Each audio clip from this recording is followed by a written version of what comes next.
I run a GTM engineering agency. We build the exact systems Clay, automated enrichment, AI personalized outbound that get other companies out of manual prospecting. And I'm still the one dialing my own leads. By the end of this video, I'll show you why, and the one thing that has to be true before I can actually hand it off.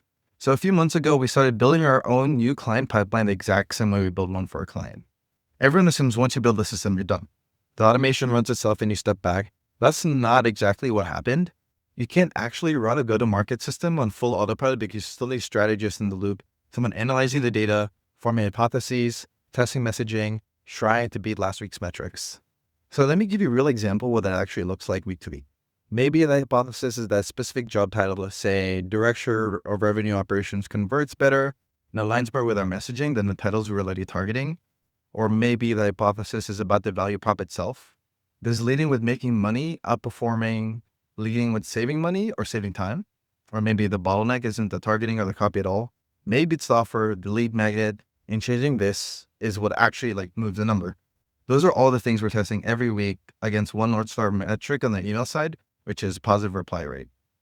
On the calling side, it's a little bit different. We're testing something as small as changes 1 or 2 words in the script, changing the framing to book more meetings or reduce the number of dials it takes to get there. As a founder, you have more context than anyone to see what's actually working and what isn't. That part doesn't automate anything away. Here's what we actually built. Clay's the orchestrator for all of it. That's where every data point comes in, contact info, obviously, emails, phone numbers, but also the signals, company size, whether they're growing, what tech stack they're running, whether they recently hired new leadership or executives, whether they're actively hiring for a specific role. So that last one actually matters more than it sounds like, right? If a company just raised funding and hired a new VP of sales, that's not a coincidence. That almost always means they're about to need to stand up an outbound motion, and probably soon. Understanding the context, what's actually going on with this company right now, or problem they're likely sitting in, is what makes the personalization, the first few lines of an email actually land, instead of sounding like a mail merge where they're just the first name dropped in, right? And so verification here is the next layer, and it's not negotiable where we're running cold email or cold calling. It catches the bad emails before you send to them and burn your sending infrastructure. It confirms phone numbers are actually active mobile lines, which is the most important for reaching decision makers, and not just dead numbers. It cleans up job titles across the list so you're not misfiring on someone whose title changed 6 months ago. It caps how many people are kind of hitting at the same company. Usually max, I go for 3. So we're not really carpet bombing one account. And so routing works off exactly who we're targeting. If we're going after the VP of finance or a co-founder or a CTO or a CRO, that persona is what decides which campaign a lead lands in. And here's the thing. When the routing is actually accurate, the copy basically writes itself because you already know who you're writing to and what the problems they're dealing with. And so a normal batch for us depends on the TAM and everything, but usually from 5 to 15,000 leads. And with all of this running together, enrichment, verification, routing, the AI writing the copy, building that out takes about 1 to 2 hours. It's kind of like a very efficient system once you kind of build it out. And what's insane about AI is that it definitely changed the outbound landscape now. What used to take weeks or days for a 5-person team to do, now it takes 1 to 2 hours with just 1 or 2 people, right? Doing this manually used to take so long. I can't even believe how hard it is to describe. This building alone, especially personalized research, meant Google research on every single lead, one at a time, taking notes and trying to piece together a pattern of what was going on in each company. That campaign that used to take us a couple hours now used to take the team days, sometimes a full week. And even then you're doing it at a fraction of the scale because there's a hard ceiling on how much research one person can physically do in a day, except for one single piece. And so if you want more of this, how we actually build and run this stuff, not just a highlight reel, I write about it every week in my newsletter, links down below. So let's just get back into it. So the dial, that's still me every single call.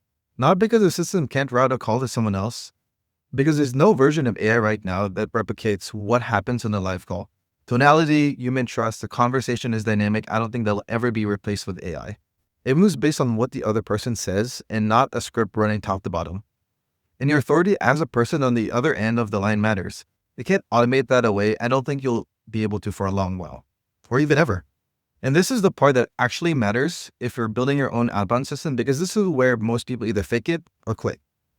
Here's specifically what happened, right? I couldn't hand off the dial or the script or cold calling until I figured out the script. And this is the part that actually matters if you're building your own outbound system, because this is where most people either fake it or quit. Here's specifically what happened. I couldn't hand off the dial until I figured out the script, the opener, the pitch, how to actually handle objections when they come up live. The objection I hear more than any other is about price, right?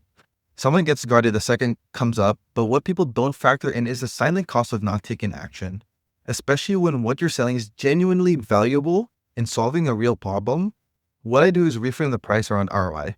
I ask deep consultative questions based on the specific problem we're dealing with right now. What do you think that's actually costing you? Once someone actually sits with the cost of an action, the price stops being the objection because they can see the gap is bigger than what they're being asked to pay. And honestly, that's like a real problem. You should be pushing a good fit prospect toward the solution because for them, doing nothing is usually one of the most expensive options on the table and is usually the thing that's blocking them in order to scale their business. And so a lot of my own calls are reactivations, right? Calling people back in their CRM who've already gone cold. And a good chunk of them aren't even qualified for the high ticket service anymore. And the easy move is just to say, okay, this isn't a fit, and it's like hang up.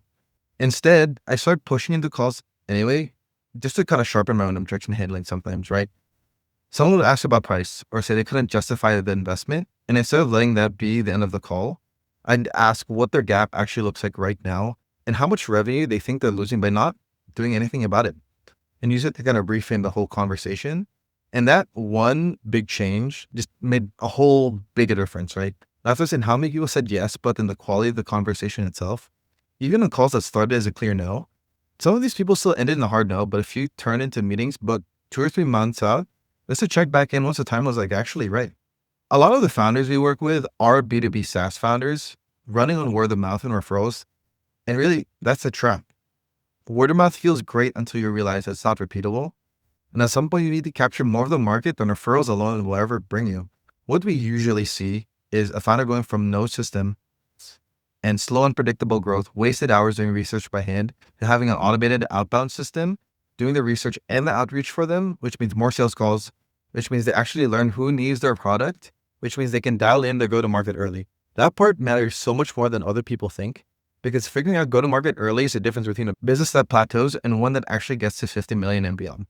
And the most interesting is once I had that script, objections, pitch, opener, all of it dialed in, I took what I learned from the calls and fed it straight into the email copy. Same insights, same language, same objection handling, just written for the inbox. And the positive reply rates on email went up 20, 30%.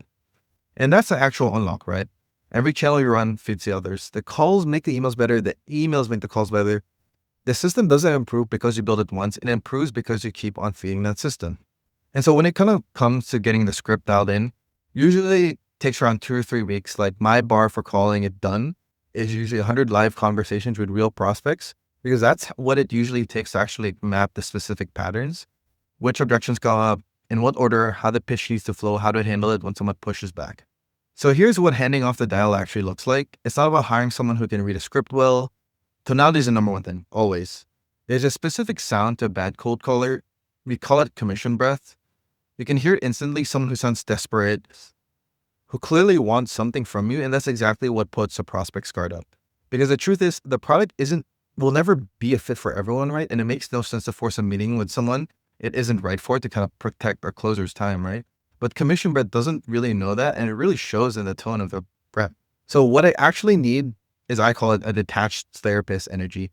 Someone who genuinely doesn't care about the outcome of any one call, who's there to understand the person's actual situation and figure it out, honestly, whether this is a good fit for them. And when it is a good fit, they push because, like I said, the cost of inaction is real. And a good salesperson isn't selling. They're helping someone get out of their own way. That's genuinely what sales is at its best.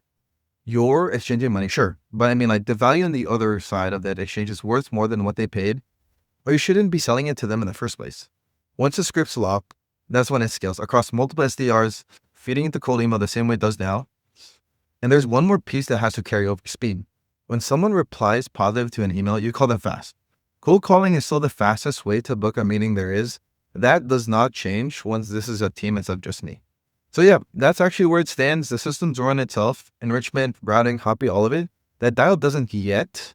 And now you know exactly why. Tonality, trust, and a script that's still mine to finish.